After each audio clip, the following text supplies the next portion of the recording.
ایک یتیم نوجوان اپنی شکایت لیے بارگاہ رسالت عزت مآب صلی اللہ علیہ وآلہ وسلم میں حاضر خدمت ہوا۔ عرض کرتا ہے، یا رسول اللہ صلی اللہ علیہ وآلہ وسلم، میں اپنے کھجوروں کے باغ کے اطراف ایک دیوار بنانا چاہتا ہوں، لیکن میرے ہمسائے کا ایک کھجور کا درخت اس دیوار کے درمیان میں آ رہا ہے۔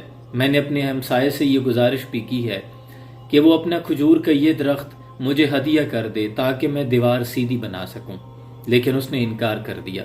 یا رسول اللہ صلی اللہ علیہ وآلہ وسلم، پھر میں نے اس سے اس کھجور کے درخت کی قیمت پوچھی تاکہ میں اس درخت کو خرید لوں اور وہ مجھے یہ بیچ دے تاکہ میں اپنی دیوار سیدھی بنا سکوں، لیکن اس نے پھر بھی انکار کر دیا۔ مصطفیٰ کریم آقا صلی اللہ علیہ وآلہ وسلم نے اس شخص کو بلا بھیجا۔ جب اس نوجوان کا وہ ہمسایہ حضور کے سامنے آیا تو حضور نے فرمایا کہ یہ نوجوان تم سے وہ درخت خریدنا چاہتا ہے، قیمت بھی ادا کر رہا ہے، تم اپنا یہ درخت اس کو بیچ دو، لیکن اس نے انکار کر دیا۔ پھر حضور نے فرمایا، اچھا میں قیمت بڑھائے دیتا ہوں، تم اس نوجوان سے اس کھجور کے درخت کی قیمت بھی وصول کر لو، اور میں جنت میں تمہیں ایک ایسے کھجور کے درخت کی خوشخبری دیتا ہوں جو اللہ تمہیں اس کے عوض عطا کرے گا، جس کے سائے کی طوالت میں اگر کوئی سوار 100 سال تک بھی چلتا رہے تو اس کا سایہ ختم نہیں ہوگا، وہ اتنا پھلدار درخت ہوگا۔ اتنی بڑی آفر تھی، اتنی بڑی پیشکش حضور نے کر دی کہ تمام صحابہ جو مجلس میں بیٹھے تھے وہ خوشی سے ان کی آنکھیں بھر آئی تھی کہ کاش کوئی ایسا درخت ہمیں عطا ہو جائے۔ صحابہ تو طاق میں رہتے تھے، لیکن وائے قسمت کی دنیا داری کے لالچ اور طمع میں آ کر اس شخص نے اس پیشکش کو بھی ٹھکرا دیا اور وہ درخت بیچنے سے انکار کر دیا۔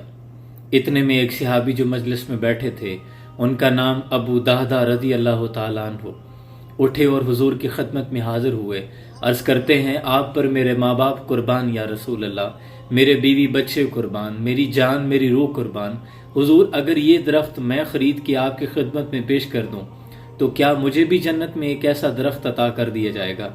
تو حضور نے فرمایا، جی ہاں، کیوں نہیں۔ یہ کہہ کر ابو دہدہ نے اپنا رخ اس نوجوان کے ہمسائے کی جانب موڑا اور اسے کہا کہ مجھے جانتے ہو؟ کہنے لگا کہ ہاں، آپ کا نام ابو دہدہ ہے، آپ کو کون نہیں جانتا؟ کہا میرے باغ کے بارے میں جانتے ہو؟ وہ شخص کہنے لگا، ہاں، آپ کے باغ کے بارے میں کون نہیں جانتا؟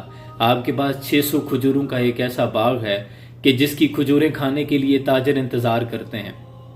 ابو دہدہ کے پاس ایک ایسا باغ تھا جس کے اندر 600 کھجوروں کے درخت تھے اور اپنے چشمے تھے جس کے اندر، اور اطراف میں ایک دیوار بڑی خوبصورت، اندر اپنا ایک محل نما عالیشان گھر بھی تھا۔ آپ نے فرمایا، اگر میں یہ سارا باغ تمہیں دے دوں تو کیا تم اپنا کھجور کا ایک درخت مجھے عنایت کر دو گے؟ قربان یا رسول اللہ، بے خطر کود پڑا آتش نمرود میں عشق، عقل ہے محو تماشائے لب بام ابھی، یہ تو پھر عشق کے سودے ہیں، تو سا تو کوئی نادان بھی نہ ہو، کر کے عشق جو کہتا ہے کہ اب نقصان بھی نہ ہو۔ وہ شخص دھنگ رہ گیا تھا، ایک نظر حضور کے مہتاب عالم چہرہ انور پر ڈالتا، ایک نظر صحابہ کو مجلس میں بیٹھا دیکھتا، پھر ابو دہدہ کی طرف دیکھتا کہ کیا یہ بات سچ ہے کہ مجھے ایک درخت کھجور کے عوض ایک 600 باغ کھجوروں کا عطا کیا جائے گا اور مجھے کیا اس کا قبضہ بھی مل جائے گا؟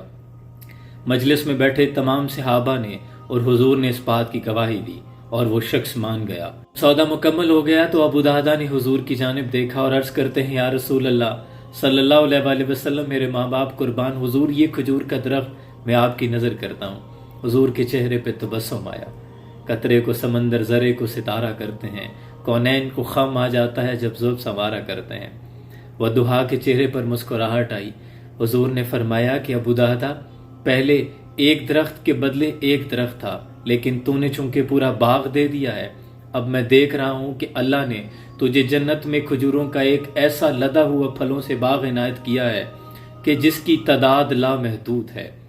وہ ایک اتنا حسین اور جمیل باغ ہے۔ حضور اس کی اس قدر تعریف و توصیف بیان کر رہے تھے کہ مجلس میں بیٹھے تمام صحابہ رشک کر رہے تھے ابو دہدہ کی قسمت پر، اور آپس میں اپنے دل ہی دل میں یہ گمان کر رہے تھے کہ کاش میں ابو دہدہ ہوتا۔ یہ کہہ کر ابو دہدہ نے حضور سے اجازت طلب کی اور اپنے باغ پہنچے۔ اپنے باغ کی حدود کے اندر داخل نہیں ہوئے، کنارے پہ کھڑے ہو کر اپنی بیوی اور بچوں کو آواز دی کہ میں یہ پورا باغ بیچ آیا ہوں، اے میری بیوی، اے میری اہلیہ، باغ سے باہر نکل آؤ اور کوئی بھی سامان نہ لے کے آنا. یہاں تک آتا ہے کہ جو آپ نے اس باغ کی قیمت اس وقت کھجوروں کی وصول کی تھی وہ اس باغ کی حدود میں رکھ دی کہ یہ بھی اسی باغ کی کھجوروں کو میں نے بیچ کر حاصل کیا ہے, منافع ہے. اور پھر اپنی بیوی سے, بیوی نے یہ نہیں کہا کہ کیوں بیچ آئے ہیں, کہاں جائیں گے, اب ان بچوں کا کیا ہوگا, ہمارا گھر کیا ہوگا, یہ آپ نے کیا کر دیا. قربان ایسی بیویوں پہ جو شوہر کی ایسی اطاعت گزار تھی. بیوی نے پوچھا کہ کس کو بیچا ہے؟ کہا حضور کے لیے بیچ آیا ہوں, جنت میں ایک ایسے کھجور کے باغ کے عوض بیچ کے آیا ہوں جس کے سائے میں ایک سوار 100 سال تک چلتا رہے, سایہ ختم نہیں ہوگا. تو بیوی خوشی سے یہ کہتے ہوئے باغ سے باہر نکل آئی کہ آپ نے بہت اچھا سودا کیا ہے, با خدا یہ تو بہت منافع بخش آپ نے سودا کر لیا ہے, حضور کی رضا کو خرید لیا ہے. جڑے محرم راز حقیقتاں دے اور راز حقیقت نو کھول دے نہیں, جنہ نہیں ویکھیا ہو تے کرن گلاں, جنہ ویکھ لیا ہو تے بول دے نہیں. اور جب حضرت ابو دہدہ رضی اللہ تعالیٰ عنہ کے وصال کا وقت آیا, آپ کا جنازہ پڑا تھا, تو حضور نے فرمایا کہ میں دیکھ رہا ہوں کہ جنت میں 1,00,000 کھجوروں کے درخت نے ابو دہدہ کے جنازے کے اوپر سایہ کیا ہوا ہے. کیا قسمت پائی ابو دہدہ رضی اللہ تعالیٰ عنہ نے. تو یہ ہے رضا کے لیے سودا کرنا. ہم تو دنیا کی چند رنگینیوں میں چند پیسوں کی خاطر اپنا ایمان بیچ دیتے ہیں. یہ تھے وہ لوگ جنہیں اللہ نے کہا کہ میں راضی ہوں, رضی اللہ تعالیٰ رضوان اللہ اجمعین, جن پر اللہ راضی ہے. یہ مقام بھی بڑا مقام ہے, راضی برضا ہو جانا. سلام پہنچے.